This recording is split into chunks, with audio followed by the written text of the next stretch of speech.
தேவனுடைய பரிசுத்த நாமத்துக்கு மகிமை உண்டாவதாக.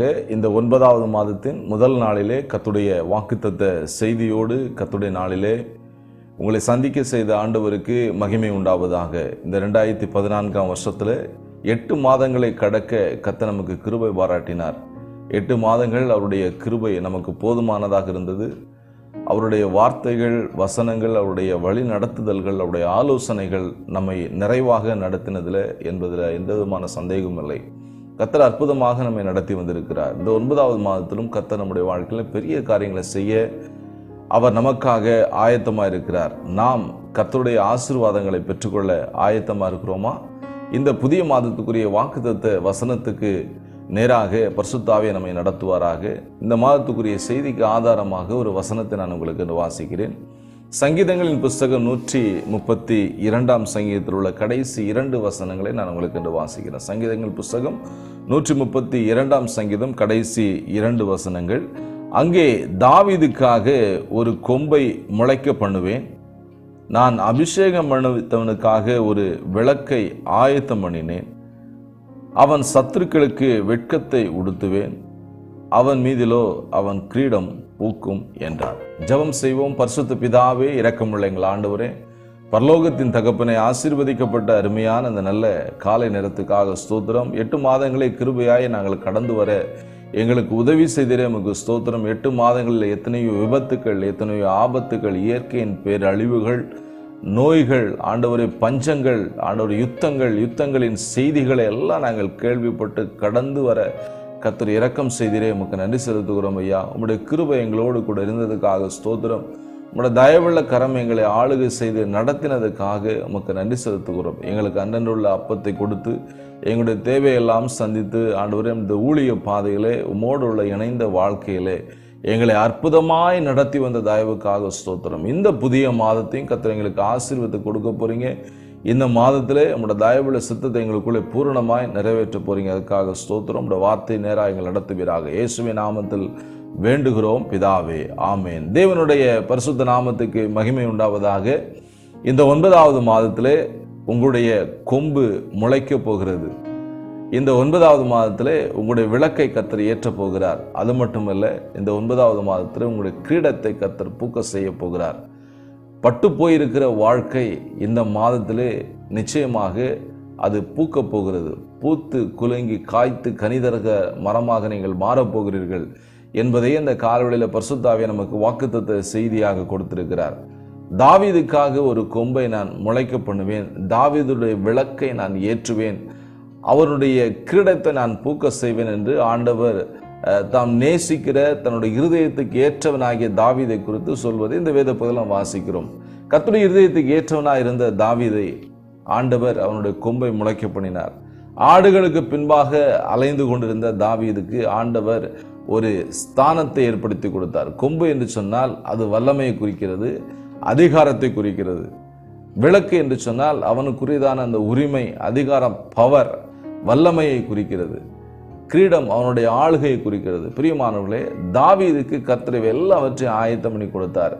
இந்த வசனங்களை தான் கர்த்தர் இந்த மாதத்தில் நமக்கு கொடுத்திருக்கிறார். ஏன் இந்த வசனங்களை கர்த்தர் இந்த மாதத்தில் நமக்கு என்று கொடுக்க வேண்டும்? கர்த்தர் நம்முடைய வாழ்க்கையில் ஏதோ ஒன்று செய்ய விரும்புகிறார். கர்த்தர் நம்முடைய வாழ்க்கையில ஒரு உயர்வை கொடுக்க விரும்புகிறார். கர்த்தர் நம்முடைய வாழ்க்கையில் தம்முடைய வல்லமையை விளங்க பண்ண விரும்புகிறார். நீங்கள் விரும்பினாலும் விரும்பாவிட்டாலும், நீங்கள் எதிர்பார்த்தாலும் எதிர்பார்க்காவிட்டாலும், நீங்கள் விசுவாசித்தாலும் விசுவாசிக்காவிட்டாலும் கர்த்தர் சொல்கிறார், உங்களுடைய கொம்பை நான் முளைக்க பண்ணுவேன், உங்களுடைய விளக்கை நான் ஏற்றுவேன், உங்களுடைய வாழ்க்கை பூத்து குலுங்கி அது காய்த்து கனிதருகிற மரமாக இந்த மாதத்தில் நான் மாற்றுவேன் என்று ஆண்டவர் சொல்கிறார். இது நீங்கள் விசுவாசிங்க. நிச்சயமாக கர்த்தருடைய வாழ்க்கையிலே அற்புதங்களை செய்ய போகிறார். இந்த மாதம் தாவீதுக்கு கொடுத்த ஆசீர்வாதங்களை நாம் அனுபவிக்கிற ஒரு மாதமாக இருக்கிறது. 8 மாதங்கள் அற்புதமாய் நம்மை நடத்தினார். இந்த 9வது மாதத்தில் கர்த்தர் நமக்கு ஆயத்தம் பண்ணி வைத்திருக்கிற ஆசீர்வாதங்கள், நமக்கு கொம்பை கர்த்தர் முளைக்க செய்ய போகிறார். நம்முடைய விளக்கை கர்த்தர் ஏற்ற போகிறார். நம்முடைய கிரீடத்தை கர்த்தர் பூத்து அது குலுங்கி காய்த்து கனித்தருகிற மரமாக மாற்றப் போகிறார். நம்முடைய கொம்பு எப்பொழுது உயர்த்தப்படும்? நம்முடைய விளக்கு எப்பொழுது ஏற்றப்படும்? ஆண்டவராகிய தேவன் சொல்கிறார், வசனம் 17வது வசனத்திலே, கொம்பு என்பது வல்லமையை குறிக்கிறது. ஆண்டவருடைய வல்லமை நிச்சயமாக இந்த மாதத்தில் வெளிப்படுத்தி அவர் நம்முடைய வாழ்க்கையிலே தம்முடைய நாமத்தை அவர் நமக்கு மகிமைப்படுத்த போகிறார். ஆடுகளுக்கு பின்பாக திரிந்த தாவீதுக்கு ஆண்டவர் அற்புதமாக ஒரு ஸ்தானத்தை ஏற்படுத்தி இந்த தேசத்துக்கே அவனை ராஜாவாக மாற்றினார். இந்த மாதம் நம்முடைய வாழ்க்கையிலே கர்த்தர் அலங்கரிக்க போகிறார்.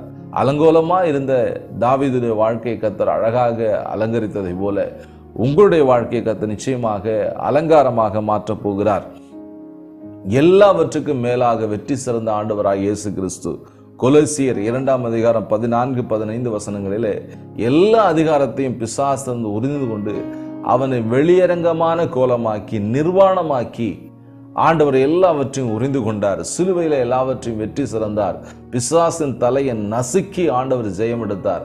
அந்த ஆண்டவராகிய இயேசு கிறிஸ்து உங்களையும் என்னையும் ரட்சித்த ஆண்டவராகிய நம்முடைய இரட்சகராகிய இயேசு கிறிஸ்து சொல்லுகிறார், உங்களை நான் அலங்கரிக்க போகிறேன். எதனாலே? உங்களுக்கு உரிமைகளை கொடுத்து உங்களுடைய வாழ்க்கையில என்னுடைய வல்லமை விளங்க பண்ணி உங்களுடைய கொம்பை முளைக்க செய்து உங்களை பசுமையாக மாற்றி நான் உங்களுடைய வாழ்க்கையில மகிமைப்பட போகிறேன் என்று ஆண்டவர் சொல்லுகிறார். பிரியமானவர்களே, இதை நீங்க விசுவாசிக்கிறீங்களா? நிச்சயமாக உங்களுடைய வாழ்க்கையில பெரிய அற்புதங்களை கர்த்தர் செய்ய போகிறார். தேவன் செய்வதற்கு நாம் என்ன செய்ய வேண்டும்? அதுதான் இந்த மாதத்துக்குரிய வாக்குத்தத்த செய்தியாக கர்த்தர் நமக்கு கொடுத்திருக்கிறார். கர்த்தர் நம்முடைய வாழ்க்கையிலே அவருடைய வல்லமையினாலே நம்முடைய கொம்பை முளைக்க செய்ய போகிறார். அன்னாள் சொல்லுகிறார்கள், என்னுடைய கொம்பை கர்த்தர் உயர்த்தினார், என்னுடைய கொம்பு உயர்ந்திருக்கிறது. கூனி குறுகி போயிருந்த அன்னாளுடைய வாழ்க்கையிலே கர்த்தர் ஒரு தலை நிமிர்தலை, ஒரு பெருமூச்சை விடத்தக்கதான பெரிய ஒரு அற்புதத்தை கர்த்தர் செய்தார். இந்த மாதம் நிச்சயமாக ஒரு அற்புதம் உங்களுக்கு காத்திருக்குது. இதுவரைக்கும் நீங்க வாழ்க்கையில பார்த்துடாத ஒரு அற்புதத்தை நீங்க பார்க்க போறீங்க. நிச்சயமாக உங்க வாழ்க்கையில பெரிய அற்புதங்களை கர்த்தர் செய்ய போகிறார். முதலாவது நாம் செய்ய வேண்டிய முக்கியமான காரியம், யாக்கோபின் வல்லவருக்கு நாம் பொருத்தனை பண்ண வேண்டும். சங்கீதம் 132 சங்கீதம் 5ஆம் வசனம் நீங்க வாசிங்கன்னா அங்க தாவீது சொல்றாரு, கர்த்தருக்கு ஆணையிட்டு யாக்கோபின் வல்லவருக்கு பொருத்தனை பண்ணினான். பொருத்தனை என்பது நம்ம எல்லாரும் அறிந்ததுதான். ஆண்டவரே, எனக்கு நீங்க இதை செஞ்சீங்கன்னா நான் இப்படி செய்வேன், நான் இத்தனை அதிகாரம் வாசிப்பேன், இவ்வளவு நேரம் நான் ஜெபம் பண்ணுவேன், இங்கே ஊழியம் செய்வேன், எனக்கு இந்த ஆசீர்வாதத்தை கொடுத்தா நான் செய்வேன். இதெல்லாம் நம்மை சார்ந்ததாகவே இருந்தது. ஆனால் தாவீது செய்த பொருத்தனை என்ன? நான் கர்த்தருக்காக ஒரு இடத்தை ஆயத்தம் பண்ண போகிறேன், யாக்கோபின் வல்லவருக்காக ஒரு வாசஸ்தலத்தை ஆயத்தம் பண்ண போகிறேன் என்று தாவீது தன்னுடைய வாழ்க்கையில பொருத்தனை பண்ணினார். தாவீதுடைய கொம்பு முளைக்க காரணம் என்ன? அவனை ஸ்தானத்துல உட்கார வச்சுட்டார். இருந்தாலும் அணையாத விளக்கை நான் கொடுக்க போறேன், உனக்கு கொம்பை நான் முளைக்க போறேன், உன் கிரீடத்தை நான் கிரீடெல்லாம் கொடுத்துட்டாரு. ஆனா அந்த கிரீடத்தை பூக்க செய்வது அவருடைய கையில் தான் இருக்கிறது. ராஜாங்கத்தை கொடுத்தாரு, ராஜாங்கத்தில் நிலைக்க செய்வது கர்த்தருடைய கருத்து தான் இருக்கிறது. நமக்கு ஆசீர்வாதங்களை கர்த்தர் கொடுத்து விட்டாலும் அந்த ஆசீர்வாதங்களை தொடர்ந்து அனுபவிப்பது கர்த்தருடைய கருத்து தான் இருக்கிறது. நிறைய பேர் நினைக்கிறாங்க, எனக்கு ஆசீர்வாதம் கிடைச்சிருச்சு, எனக்கு ஒரு ஸ்தானம் கிடைச்சிருச்சு, எனக்கு ஒரு மேன்மை வந்துடுச்சு, அந்த மேன்மையிலேயே நான் என்ன செஞ்சிருவேன், அப்படியே நான் மேலே வந்துடுவேன். நோ நோ நோ நோ உங்களை அந்த ஸ்தானத்தில் உட்கார வச்சது ஆண்டவர் தான். அந்த ஸ்தானத்தை உங்களுக்கு உறுதிப்படுத்தி உங்களை இன்னும் மேன்மேலும் உயர்த்துவது கர்த்தருடைய கருத்து தான் இருக்குது. நீங்க இன்னும் உயர்ந்துட முடியாது. ஏறி வந்த ஏணியை என்னைக்குமே மறக்கக்கூடாது. ஆண்டவர் நம்ம இம்மட்டும் நடத்தி வந்திருக்காரு இல்லையா? இனிமேலும் அவருடைய கிருபையை நாம் சார்ந்து கொண்டால் மட்டும்தான் நாம் மேன்மேலும் உயர முடியும். தாவீதுக்கு கர்த்தர் மாறாத கிருபை கொடுக்க காரணம் என்ன? தொடர்ந்து தாவீது கர்த்தரை பற்றி கொண்டார். யாக்கோபின் வல்லவருக்கு ஒரு பொருத்தனை பண்ணி அவர் கர்த்தருக்காக ஒரு வாசஸ்தலத்தை, அவருக்காக ஒரு இடத்தை நான் ஆயத்தம் பண்ணுவேன் என்று 2ஆம் வசனத்திலே அவர் வாக்கு கொடுக்கிறார். பிரியமானவர்களே, நாம் கர்த்தருக்காக ஒரு இடத்தை ஆயத்தம் பண்ண இந்த காலவெளியில கர்த்தருக்கு நாம் வாக்கு கொடுக்கலாமா? நம்முடைய கொம்பை முளைக்க செய்ய போகிறாரே, நம்முடைய விளக்கை ஏற்ற போகிறாரே, நம்முடைய கிரீடத்தை பூக்கும்படி செய்ய போகிறாரே. பிரியமானவர்களே, நாம் கர்த்தருக்கென்று ஒரு இடத்தை ஆயத்தம் பண்ண வேண்டும். கர்த்தரோடு நாம் வாசம் பண்ணுவதில் கவனமா இருக்கணும். உங்களுடைய வாழ்க்கையில, உங்களுடைய குடும்பத்துல கர்த்தருக்கு ஒரு இடத்தை நீங்க ஆயத்தம் பண்ணுவீங்களா?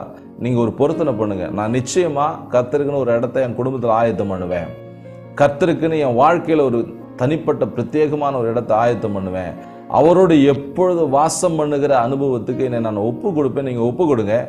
நிச்சயமா நிச்சயமா நிச்சயமா உங்க வாழ்க்கையில கர்த்தர் உங்களுடைய கொம்பை முளைக்க பண்ணுவார். உங்களுடைய விளக்கை கர்த்தர் ஏற்ற போகிறார். கர்த்தர் உங்களுடைய விளக்கை அணையாமல் காத்து கொள்ள போகிறார். உங்களுடைய கிரீடத்தை கர்த்தர் பூக்க செய்ய போகிறார்.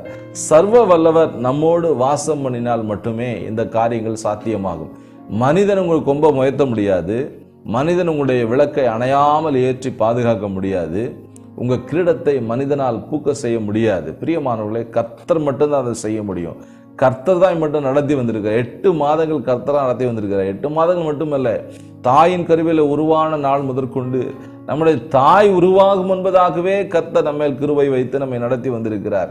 அவருடைய திட்டங்கள் மாறாதது. அவருடைய தரிசனங்கள், அவர் நம்மை குறித்ததான திட்டங்கள் ஒரு நாளும் அது பொய்த்து போகாது. அது மாறி போகிற திட்டங்கள் அல்ல, அது சர்வவல்லவருடைய திட்டங்கள் அல்லவா. அவர் மாறாதவர், அவர் நிரந்தரமானவர். அவருடைய திட்டங்களும் அப்படியே தான் இருக்கும். இந்த கால வேளையில கர்த்தர் நமக்கு சொல்லுகிறார், நீங்க அவரோட வாசம் பண்ண ஒரு பொருத்தனை பண்ணுவீங்களா? நீங்க உங்களோட தனிப்பட்ட வாழ்க்கையில நிரந்தரமா அவருக்கு ஒரு இடத்தை கொடுப்பேன்னு பொருத்தனை பண்ணுவீங்களா? நிறைய பேருக்கு ஆண்டவரோட வாசம் பண்ண விரும்பல. நிறைய பேருக்கு ஆண்டவரோட நிரந்தரமா ஐக்கியம் வைக்க விரும்பவில்லை. தேவைக்கு மட்டும்தான் வருகிறாங்க. ஆண்டவர் அவசர கால சேவையை நடத்தவில்லை. ஆண்டவர் நிரந்தரமாக தங்கியிருக்க விரும்புகிறார். யார் உம்முடைய கூடாரத்தில் வாசம் பண்ணுவான்? யார் உம்முடைய கூடாரத்தில் தங்குவான்? ஆண்டவருடைய கூடாரத்தில் தங்க தான் கர்த்தர் விரும்புகிறார். வந்து போயிட்டு இருக்கிறதுக்கு இல்லை. வாரத்தில் ஒரு நாள், இல்லாட்டா மாசத்துல ஒரு நாள், இல்லாட்டா பண்டிகையில் ஒரு நாள் மாத்திரம் கர்த்தரை தேடினா மட்டும் போதாலும் கிடையாது. ஒரு குடும்பத்தார் சொன்னாங்க, அவங்க வீட்டில் உள்ள அவங்க மகனுக்கு பெண் பார்க்கும்போது சொல்றாங்க, என்னுடைய மகனுக்கு ரொம்ப ஸ்பிரிச்சுவலாக தான் பிடிக்காது, சும்மா லைட்டாக இருந்தால் போதும். இந்த லைட்டாக இருக்கிற ஆளுக்கெல்லாம் ஆண்டவர் லைட்டான ஆசீர்வாதம் கொடுப்பார். நீங்கள் லைட்டாகவே வாழ்க்கை ஃபுல்லாக இருக்க வேண்டியதான். நீங்கள் உறுதியான வாழ்க்கை அனுபவிக்க முடியாது. பிரியமானவர்களே, கர்த்தரோடு நெருங்கிய உறவை கர்த்தர் எதிர்பார்க்கிறார். ஏன் அப்படி செய்கிறார் ஆண்டவர்? ஏன் அப்படி எதிர்பார்க்கிறார்? நமக்காக உயிரே கொடுத்திருக்கிறாருங்க. நமக்காக ஜீவனையே கொடுத்திருக்கிறார். தன்னுடைய உயர்ந்த ஸ்தானத்தை விட்டு இறங்கி வந்திருக்கிறார். ஏன் நாம் இறங்கக்கூடாதா? கர்த்தருடைய வாழ்க்கையில, கர்த்தரோடு இணைந்த வாழ்க்கையில நாம் அவரோடு இணைந்திருக்கணும்னா நம்ம ஸ்தானத்தை விட்டு இறங்கணும். ஆண்டவருக்கு முக்கியத்துவம் கொடுக்கணும். எல்லாவற்றையும் காட்டிலும் கர்த்தரை அதிகமாக நேசிக்கணும். கர்த்தரோடு இணைந்த வாழ்க்கை வாழ கர்த்தர் விரும்புகிறார். நீங்க இதை ஆணையிடுவீங்களா? நீங்க பொருத்தனைக்குள்ள வருவீங்களா? நிச்சயமாக உங்க கொம்பு முளைக்கும். நிச்சயமாக உங்க விளக்கு ஏற்றப்படும். உங்க குடும்ப விளக்கு ஏற்றப்பட வேண்டுமா? குழந்தை இல்லாத நீங்க உங்களுக்கு குழந்தை பாக்கியத்தை கர்த்தர் கொடுக்கணுமா? வாழ்க்கை துணை இல்லாமல் இருக்கிறவங்களுக்கு வாழ்க்கை துணை கர்த்தர் கொடுக்கணுமா? எல்லாம் இருக்குங்க. நான் எதிர்பார்க்கிற ஆசீர்வாதம், சொல்ல விரும்பாத ஒரு ஆசீர்வாதத்தை எதிர்பார்த்துட்டு இருக்கேன். அந்த ஆசீர்வாதம் உங்களுக்கு வேணுமா? நீங்க கர்த்தர்கிட்ட ஒரு பொருத்தனை பண்ணணும். ஆண்டவரே, நிரந்தரமா நமக்கு ஒரு வாசஸ்தலத்தை உருவாக்குவோம்ப்பா. நிரந்தரமா உம்மோடு நான் வாசம் பண்ணுவேன் ஆண்டவரே. ஏனோக்கு குடும்பஸ்தனா இருந்தாலும் கர்த்தரோடு வாசம் பண்ணினார். கர்த்தரோடு இணைந்த வாழ்க்கை வாழ்ந்தார். பிரியமானவர்களே, நாம் ஒரு பொருத்தனைக்குள்ளே வருவோமா? இந்த புதிய மாதத்துல ஆண்டவரே, உம்மோடு நான் இணைந்து வாழ என்னை ஒப்பு கொடுக்குறேன்ப்பா. 1 சாமுவேல் 2ஆம் அதிகாரம் 1வது வசனத்தை நீங்க வாசிங்கன்னா, அன்னாள் சொல்ல, என் கொம்பு உயர்ந்திருக்கிறது. அன்னாளின் கொம்பு உயர காரணம் என்ன? தேவனோடு தங்கினால், தேவனோடு அதிக நேரம் செலவழித்தாள். அது 1 சாமுவேல் 1ஆம் அதிகாரம் 12ஆம் வசனத்துல அதிக நேரம் ஜெபம் பண்ணா. அதிக நேரம் பிரேயருக்கு டைமே கிடையாது. அன்லிமிட்டெட் டைம் ஜெபத்தில் உட்கார்ந்திருந்த அன்னாள். இரண்டாவதாக, மனமடிவாக்கப்பட்ட மனக்லேசம் உள்ள அன்னாள் ஜெபத்தை விட்டுறவே இல்லை. நமக்கு கொஞ்சம் பிரச்சனை வந்தா போதும், முதல் ஷட் டவுன் யாருக்குன்னா ஜெபத்துக்கு தான். முதல்ல தடை எதுக்கு? ஜெபத்துக்கு, வேத வாசிப்புக்கு, ஆலயத்துக்கு, ஆண்டவருக்கு தான் முதல் தடை நாம போடுறது. ஆண்டவர் எப்படி நம்முடைய கொம்பை உயர்த்த முடியும்? ஆண்டவர் நம்முடைய வாழ்க்கையில் எப்படி அற்புதங்களை செய்ய முடியும்? ஆண்டவரோட ஒரு பொருத்தனை பண்ணுவோம். அதிக நேரம் கர்த்தரோடு நம்ம செலவழிக்கணும். அன்னாள் அதிக நேரம் ஜெபம் பண்ணா. மன கிளேசத்தின் மத்தியில, மனமடிவாக்கப்பட்ட சூழ்நிலை ஜெபத்தை நிறுத்தவே இல்லை. 3வது, பொருத்தனை பண்ணினாள். அன்னாளுடைய பொருத்தனை இது கர்த்தரை சார்ந்ததாக இருந்தது. தாவீது பொருத்தனை கர்த்தரை சார்ந்ததாக இருந்தது. தன்னுடைய சுயநலத்துக்காக பொருத்தனை பண்ணல. இன்னைக்கு அநேகர் சுயநலமாக தன்னுடைய சுய காரியங்களுக்காக பொருத்தனை பண்றாங்க. நாம அப்படி பொருத்தனை பண்ணக்கூடாது. கர்த்தரை சார்ந்து இருக்க வேண்டும். அன்னாளின் பொருத்தனை இது 1 சாமுவேல் 1ஆம் அதிகாரம் 11ஆம் வசனம், நீர் எனக்கு ஆண் பிள்ளை கொடுத்தல கர்த்தருக்கே ஒப்பு கொடுப்பேன், உமக்கே நான் கொடுத்துருவேன், உமக்காக நான் கொடுப்பேன். தாவீது பொருத்தனை என்ன? கர்த்தருக்கு ஒரு இடம். சங்கீதம் 132 2ஆம் வசனத்துல கர்த்தருக்காக ஒரு இடம், யாக்கோபின் வல்லவருக்காக ஒரு இடம், அதை நான் ஆயத்தம் பண்ணுவேன் அப்படின்னு தாவீது பொருத்தனை பண்ணுகிறார். பிரியமானவர்களே, நம்முடைய பொருத்தனை கர்த்தரை சார்ந்ததாக இருக்க வேண்டும். நம்முடைய வாழ்க்கையிலே கர்த்தர் நம்முடைய கொம்பை முளைக்க செய்ய வேண்டும் என்று சொன்னால், நம்முடைய விளக்கை ஏற்ற வேண்டும் என்று சொன்னால், நம்முடைய கிரீடத்தை கர்த்தர் பூக்க செய்ய வேண்டும் என்று சொன்னால், முதலாவது நாம் கர்த்தருக்காக பொருத்தனை பண்ண வேண்டும். இரண்டாவதாக, கர்த்தரிடத்திலே நாம் ஆணையிட வேண்டும். அதே சங்கீதம் 132 சங்கீதம் 5ஆம் வசனத்துல, நான் கர்த்தருக்காக ஆணையிட்டேன். தாவீது கர்த்தரிடத்தில் ஆணையிட்டு கொண்டார். நாமும் கர்த்தரிடத்தில் ஆணையிட நாம் ஆயத்தமாக இருக்க வேண்டும். தாவீது கர்த்தரிடத்தில் ஆணையிட்டார். என்ன ஆணையிட்டார்? அது 12ஆம் வசனத்தில் 132ஆம் சங்கீதம் 12ஆம் வசனம் சொல்லப்பட்டிருக்கு, கர்த்தர் தாவீதுக்கு உண்மையாய் ஆணையிட்டார், அவர் தவற மாட்டார். ஆணைனா என்ன? உண்மையான உடன்படிக்கை, தவறாத உடன்படிக்கை தான் ஆணை. ஒரு ஸ்ட்ராங்கான ஒரு அக்ரிமெண்ட், ஒரு கவனன்ட்டுக்குள்ள நாம வர வேணும். அதுதான் ஆணை. ஆண்டவர் என்னைக்குமே தவற மாட்டார். சொல் தவறாம நிறைவேற்றுகிறது தான் ஆணை எடுக்கிறது.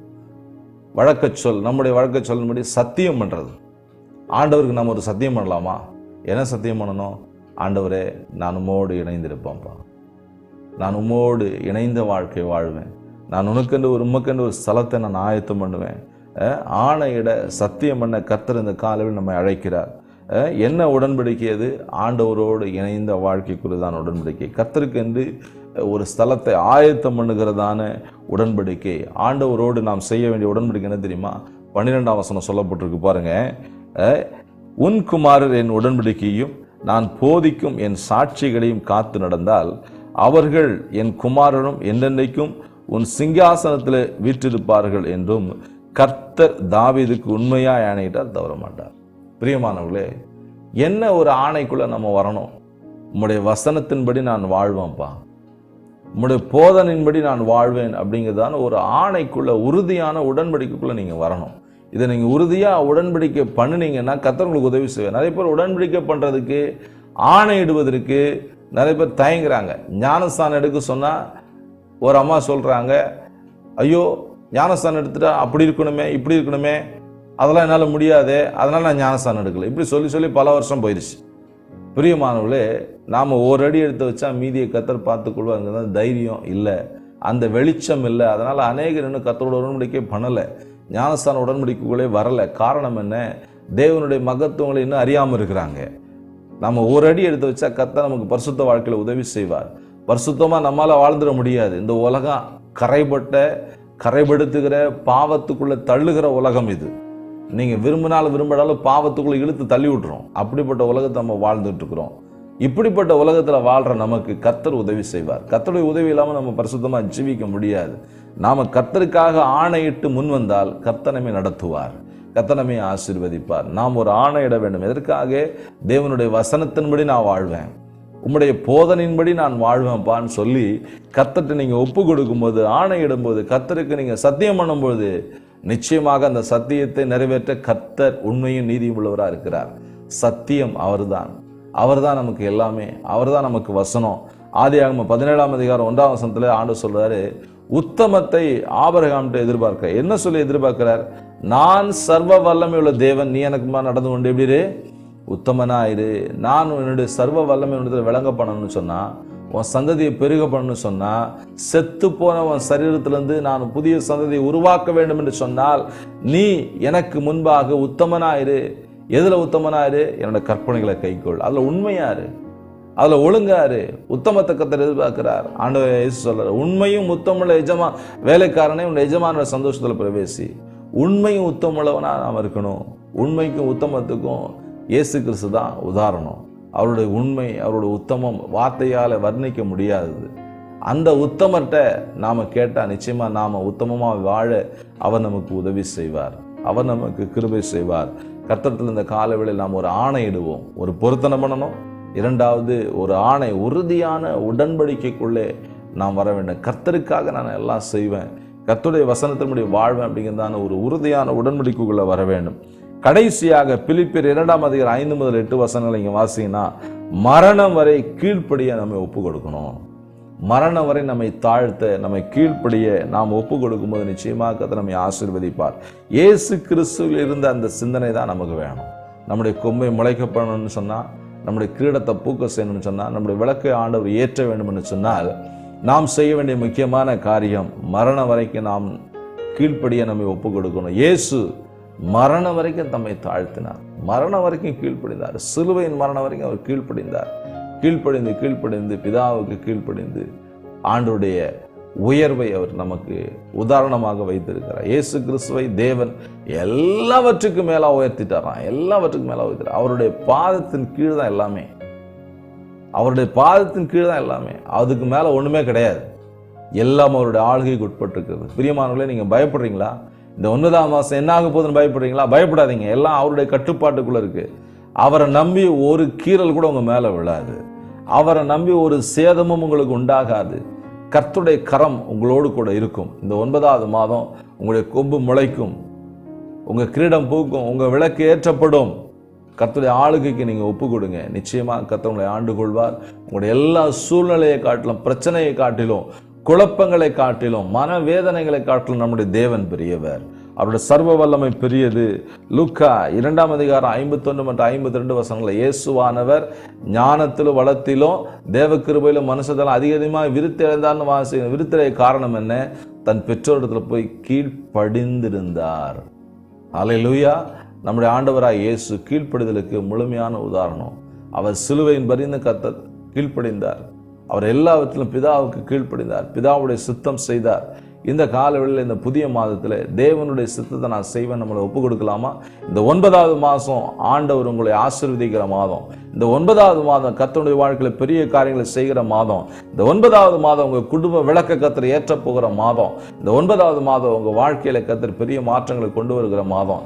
நீங்கள் செய்ய வேண்டியது, முழுமையாக அவனுக்கு நான் கீழ்ப்படிவேன்ப்பா, முழுமையா மரணம் வரைக்கும் நான் உமக்கு கீழ்ப்படிந்து நடப்பேன்ப்பான்னு சொல்லி ஒரு உறுதிக்குள்ள நீங்க வாங்க. பெரிய அற்புதங்கள் நீங்க பார்ப்பீங்க. நிறைய பேர் அற்புதங்களை பார்க்க முடியாத காரணம் என்ன? எத்தனை பேர் ஜெபம் பண்ணாலும் அற்புதம் நடக்க மாட்டேங்குது. காரணம் என்ன? உறுதி இல்லாத வாழ்க்கை. நிறைய பேர் ஒரு ஒரு ஒரு விதைக்கிறவன் விதைச்சா பார்த்தீங்களா, நிறைய இடங்கள்ல விதை விழுந்துச்சு. இன்னைக்கு கூட வசனம்ங்கிற விதை விதைக்கப்படுது. ஆனா நீங்க அதை எப்படி உறுதியை ஏற்றுக்கொள்றீங்களா, இல்லாட்ட ஏனதான்னு ஏற்றுக்கொள்றீங்களா? நல்ல நிலமா 1, 30, 60, 100 பலன் கொடுக்கிற நல்ல நிலமா உங்க இருதயம் வசனத்தை ஏற்றுக்கொண்டா பலனை நிச்சயமா நீங்க அனுபவிக்க முடியும். நம்முடைய இருதயம் கற்பாறையாகவோ, இல்லாட்ட வழி அருகே உள்ள நிலத்தை போலவோ, இல்லாட்ட முள்ளுள்ள நிலத்தை போலவோ நம்முடைய இருதயம் இருந்ததுன்னா நம்ம ஆசீர்வாதத்தை பார்க்கலாம், அனுபவிக்க முடியாது. லைட்டா பார்க்கலாம், அவ்வளவுதான். இன்னைக்கு நிறைய பேர் ஆண்டவர்கிட்ட ரொம்ப லைட்டா இருக்கிறதுனால லைட்டான ஆசீர்வாதம் தான் கொடுக்குறாரு. சும்மா பட்டும் படாம அப்படி வந்தா ஹாய் பாய். ஆண்டவர் இதை தான் சொல்றாரு, உங்களுக்கு ஹாய் பாய் தான். முழுமையான ஆசீர்வாதத்தை அனுபவிக்கணும்னா நீங்க கர்த்தர்ட்ட நெருங்கி வரணும். மரணம் வரைக்கும் கீழ்ப்படி உங்களை ஒப்பு கொடுக்கணும். கர்த்தர்ட்ட நீங்க ஆணையிட வேண்டும். நீங்க கர்த்தரோடு உடன்படிக்கை செய்ய வேண்டும். நீங்க கர்த்தர்ட்ட பொருத்தனை பண்ண வேண்டும். கர்த்தர் அந்த மாதத்தில் உங்களுடைய கொம்பை முழக்கை செய்வாராக. கர்த்தர் இந்த மாதத்தில் உங்களுடைய விளக்கை ஏற்றுவாராக. கர்த்தர் இந்த மாதத்தில் உங்களுடைய கிரீடத்தை பூக்க செய்வாராக. உங்களுக்காக நான் ஜெபிக்கிறேன். பரிசுத்த பிதாவே, இரக்கமுள்ள எங்கள் ஆண்டவரே, வானத்துக்கு பூமிக்கும் ஆண்டவராக இருக்கிற எங்கள் பரலோகத்தின் தெய்வமே, இந்த 9ஆவது மாதத்தில் அருமையான இந்த பிள்ளைகளை சந்திக்க கொடுத்த கிருபைக்காக ஸ்தோத்திரம்.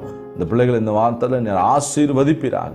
இந்த 9ஆவது மாதம் இந்த பிள்ளைகளுடைய வாழ்க்கையில எல்லாம் ஆண்டவரை நிறைவாகட்டும். பிதா, குமாரன், பரிசுத்த ஆவிய நாமத்தினாலே அடியேன் ஆசீர்வதித்து ஜெபிக்கிறேன். கொம்பை முளைக்க பண்ணுங்கப்பா ஆண்டவரே. தகப்பன காரியங்களை கை கூடி வர பண்ணுங்க ஆண்டவரே. தயவுள்ள சித்தத்தை பூரணமாய் நிறைவேற்றுவீராக. அப்பத்தின் தண்ணீரை ஆசீர்வதிங்க. மாப்பு செய்கிற தொட்டி எண்ணெய் கலசத்தை ஆசீர்வித்து கொடுங்க. இந்த மாத்திரம் பிள்ளைகள் பண்ணுகிற எல்லா பிரயாணங்களையும் ஆசீர்வித்து கொடுத்து நடத்தி நிறைவாக்கி நடத்துவீராக. இயேசு கிறிஸ்துவின் நாமத்தில் வேண்டுகிறோம் எங்கள் அன்பின் பிதாவே. ஆமேன், ஆமேன். God bless you. கர்த்தரோடு இருப்பார், கர்த்தரை நடத்துவார்.